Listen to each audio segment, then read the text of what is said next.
السلام عليكم ورحمة الله وبركاته داودياشينا كحران براها بلشدة شركة أمل ريال استيت waxaanu doonaynaa maanta inaan idin la wadaagno warbixin ku saabsan su'aalaha ugu badan ee aad nagala soo wadaagtaan baraha bulshada sida TikTok-ga, Facebook-ga iyo YouTube-ka. Su'aalaha ugu badan ee aadna soo weydiisaan oo maanta doonayna inaan jawaab idin ka siino waxa ay yihiin laba su'aalood. Midda koowaad waxa ay tahay noocyada guryaha iyo qiimahooda. Midda labaadina waxa ay tahay qaabka qofka guriga iibsanaya uu lacagta ku bixin karo. haddii aan ku horeeyo midda la xiriirta arrinta noocyada guryaha iyo qiimahooda sida ay kala yihiin shirkadda Amal Real Estate waxay diyaarisay 8 nooc oo guryaha oo laga dhisay xaafadan Amal Village ee magaalada Garowe 8 nooc oo guryaha 5 kamida waa guryaha loo yaqaan bungalow ama guryaha gambiska ee dhexka dhiska sida Soomaalida u taqaano kuwaasi oo naqshadoodu ay tahay mid casri ah oo ah nooca Turkida guryahooda loo dhiso haddaba shantaasi nooc ee guryaha ahi waxay ku kala duwan yihiin cabirka sidoo kale waxay ku kala duwan yihiin naqshadda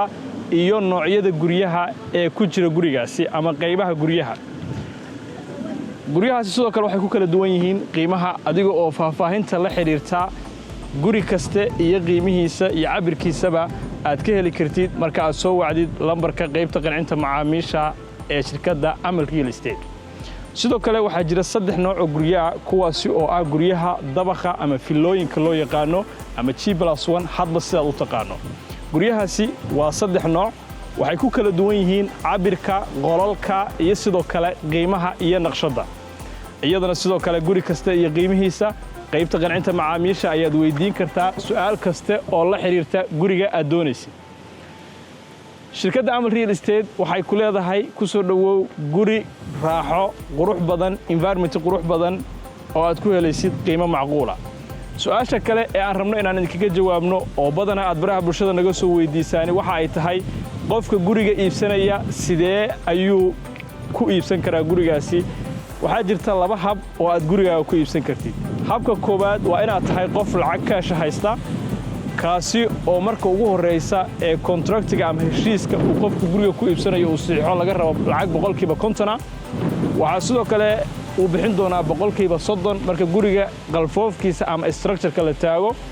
ugu dambeynna 20% ka soo haray ayuu qofku bixin doonaa marka lagu wareejiyo furaha gurigiisa qaabka kale ee qofku lacagtiisa ku bixin karo waa inuu maro maalgelinta bangiga Amal isaga oo marka ugu horeysa heshiiska uu saxiixo uu bixin doono lacag 30%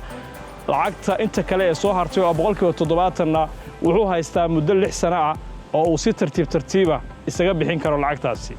waa iibso gurigaaga mustaqbalka ee aad ku riyoonaysid adiga oo aan maraynin wax culaysa waxaana ku fududeysay shirkadda Amal oo uu ka mid yahay bangiga Amal soo dhawaada Amal Real Estate